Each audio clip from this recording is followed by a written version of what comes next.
तरुण वयातील मुलगा गमावल्यावर सर्वसाधारण कुटुंबीय अक्षरशः त्या धक्क्याने कोलमडते। मात्र नागपुरात असाच दुःखाचा डोंगर कोसळला असतानाही पत्नी व आईने मतदानाचा हक्क बजावून राष्ट्रीय कर्तव्य बजावले आहे।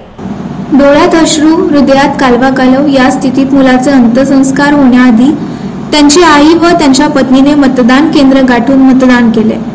नागपुरातील तात्या टोपेनगर मधली ही घटना असून परिसरातील नागरिकांच्या तोंडून हॅट्स ऑफ हे शब्द बाहेर पडते।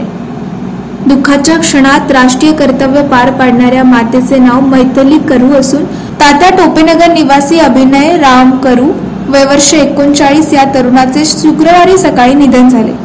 अभिनव हा अभियंता होता व नागपुरातील सोमवार शाळेतून त्याने शालेय शिक्षण घेतले होते। तो बरीच वर्ष अमेरिकेत नोकरीनिमित्त होता, मात्र या दरम्यान त्याला ALS या मोटार न्यूरॉन आजाराने ग्रासले।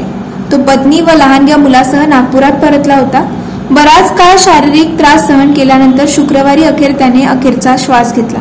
त्याच्या या संघर्षात त्याची आई मैथिली व पत्नी श्रुती या दोघी अखेरपर्यंत सोबत होत्या।